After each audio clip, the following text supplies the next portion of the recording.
cual la mujer se sacude la tradicional dominación masculina y participa de forma activa en acontecimientos que transforman la realidad. La mujer habitada renueva el concepto de ser mujer. La mujer habitada, una sección que está contigo y está en todas partes. Hacemos historia.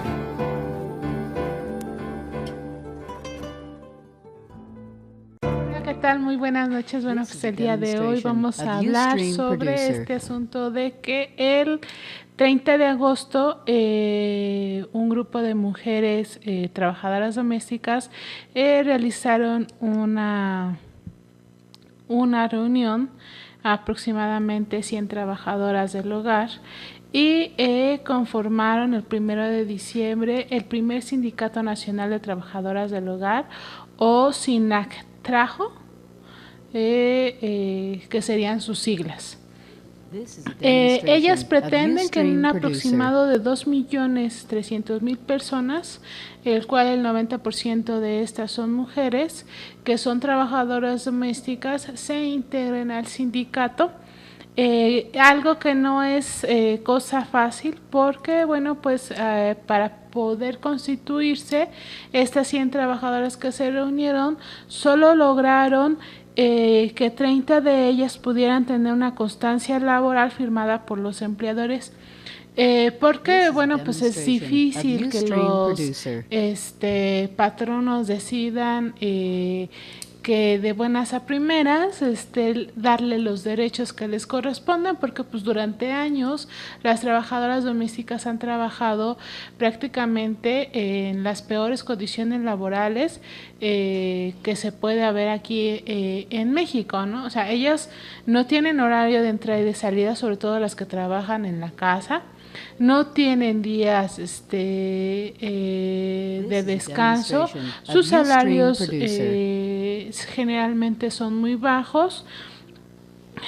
No, obviamente, como no tienen horario de entrada y de salida, no se les cubren los horarios extras, aunque a veces se tengan que estar levantando a las 2, 3 de la mañana a cubrir algún apetito del patrón, ya sea que le preparen un cafecito, que llegaron tarde borrachos y los tienen que atender en ese momento. Bueno, pues ellas tienen que realizar esos trabajos y no hay ninguna condición laboral que a ella les dé las garantías de cubrir por lo menos horarios extras. Este sindicato, aparte, entre otras cosas, busca que haya un tipo de alimentación, que se establezca qué tipo de alimentación pueden y no pueden recibir las trabajadoras domésticas dentro de sus trabajos, porque es muy común que, por ejemplo, dentro de lo que es el salario, en muchas ocasiones está la alimentación, y bueno, pues se les da las obras y ellas pretenden que pues no se les dé las obras. Y que haya condiciones de seguridad en su habitación. Esto, bueno, pues porque en muchas ocasiones, como les estoy diciendo, cuando los patrones llegan borrachos, bueno, en muchas ocasiones estas trabajadoras domésticas son abusadas o violadas por el patrón y no se sienten con la seguridad de denunciar a aquel personaje que las ha violentado sexualmente, porque bueno, pues en muchas ocasiones, bueno, se tiene establecida que la mayor cantidad de trabajadores domésticas en México son mujeres migrantes centroamericanas que en muchas ocasiones no tienen papeles, son inmigrantes ilegales y no se sienten con la seguridad de ir y levantar algún tipo de denuncia contra el patrón, porque si se enteran que son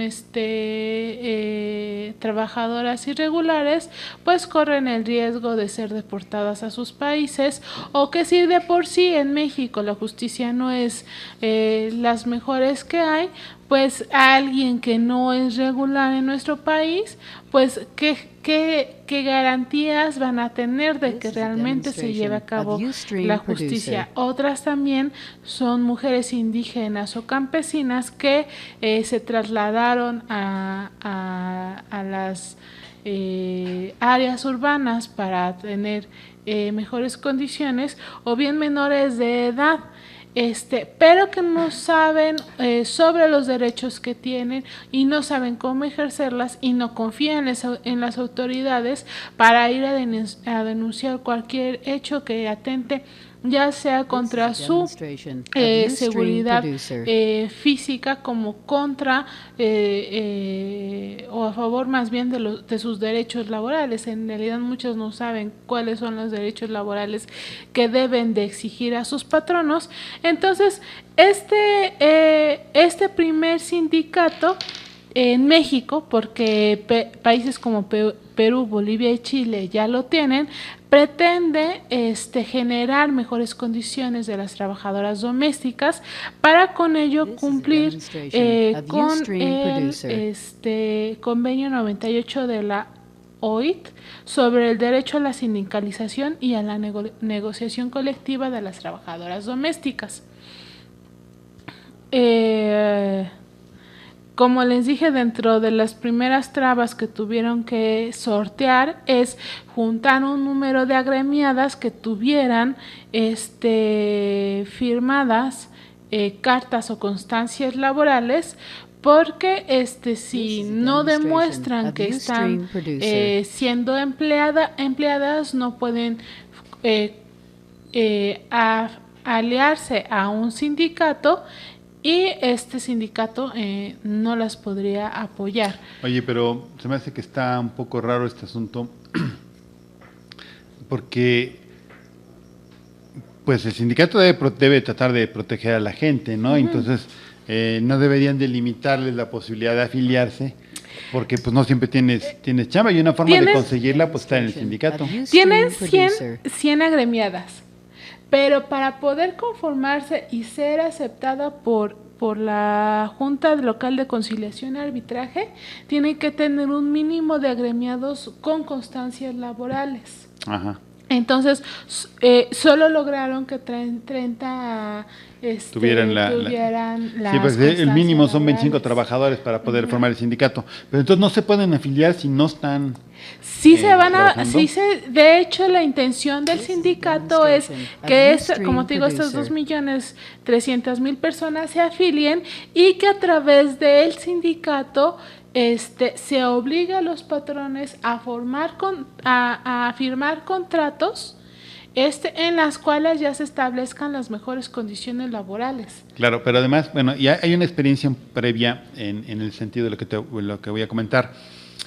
Organizaciones civiles han intentado que las trabajadoras no vayan solas, sino organizarlas y ayudarles a conseguir el empleo, de manera que la organización viene siendo como una especie de aval, de garantía frente al patrón, pero también frente al trabajador, o sea, que la trabajadora reciba el reconocimiento de sus derechos y se les respeten, a la vez de que en el caso que comento, la organización civil, digamos como que avalaba a la trabajadora para que los patrones no sospecharan. Yo supongo que este esfuerzo del sindicato pues tendrá que derivar en eso, ¿no? Sí, por lo el que sindicato entiendo, sea como un garante de la honradez de las personas que van a contratarse. Por lo que entiendo, este sindicato ha sido como un esfuerzo que lleva ya mínimo 3 años en tratar de formarse, que tiene que ver con estas organizaciones de mujeres trabajadoras domésticas que se han ido juntando para crear mejores condiciones de trabajo, en las cuales tanto los empleadores tengan la confianza de contratar, como aquellas trabajadoras tengan mejores condiciones laborales y que sus derechos laborales no sean pisoteados con respecto a la Ley Federal del Trabajo. Y una cosa interesante extra es que las primeras intentos de sindicatos en nuestro país, uno de los más grandes fue una mutualista que se hizo de trabajadoras y trabajadores del servicio doméstico y llegaron a tener varios miles, no me recuerdo si 15,000 o 42,000 afiliados. Lo que ocurre es que después en los procesos de evolución de las organizaciones y luego la revolución y esas cosas, el esfuerzo sindicalista en México pues se fue pervirtiendo y corrompiendo cada vez más por un lado y por el otro, pues dejaron de tener los mismos espacios o las mismas oportunidades los trabajadores domésticas y pues un siglo entero casi prácticamente sin organización hasta ahora que están tratando de retomar. Es gravísimo porque durante estas décadas se han convertido prácticamente en esclavas. Es típico, no sé si ya haya reducido un poco, pero todavía hace un par de décadas o 3 décadas cuando mucho, era usual que las personas iban a su pueblo de origen, los que vienen aquí en el Instituto Federal, por una niña o una muchacha, que a cambio de algún dinero soltaban los padres y luego un salario, como tú decías, insignificante, y la niña o la adolescente trabajando de sol a sol literalmente. Si tenía suerte, la patrona la trataba con educación y decencia, pero en muchísimos casos, demasiados, el trato es injusto, inhumano, grosero, altanero, prepotente, y en no pocos casos incluye hasta el maltrato físico y los golpes. Sí, y se les acusa de robo de la manera más fácil para correrlas del trabajo. Te digo, sufren mucho de violaciones sexuales por parte de los patronos. La verdad es que las condiciones laborales de muchas de las trabajadoras domésticas, sobre todo de aquellas que no tienen un horario de entrada y de salida, sino que es un trabajo durante los que les dicen de qué, de pie, ¿no? O de planta. Ajá. Que están ahí permanentemente, o sea, las 24 horas del día a disposición de lo que se ofrezca o haga falta. Exactamente. Entonces, bueno, pues algunas hasta las llevan de vacaciones, pero no para vacacionar, sino para esclavizarlas todo el tiempo al cuidado de los niños durante las vacaciones de los papás. Sí, y tienen la desventaja de que no tienen días de descanso, no tienen días de vacaciones, no tienen aguinaldo, no tienen ¿cómo se llama el que dan en mayo?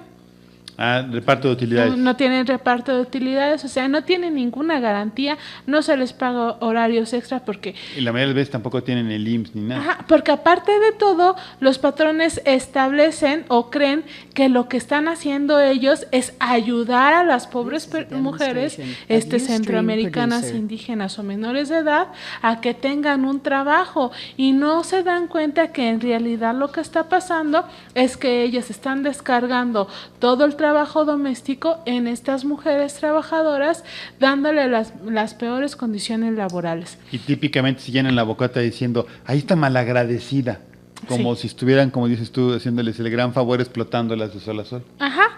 Y bueno, el 11 de septiembre es cuando el Sindicato Nacional de Trabajadoras del Hogar va a ir a presentar ya más bien a solicitar el registro ante la Junta Local de Conciliación y Arbitraje. Esperemos que sean recibidas como deben de ser por esta junta, y que las condiciones laborales de estas mujeres vayan mejorando conforme pues al ojalá tiempo. Tenga mucho éxito el sindicato. Sí, esperemos que sí. Bueno, ya sería todo por mi parte. Emancipación, espacio de convergencia proletaria,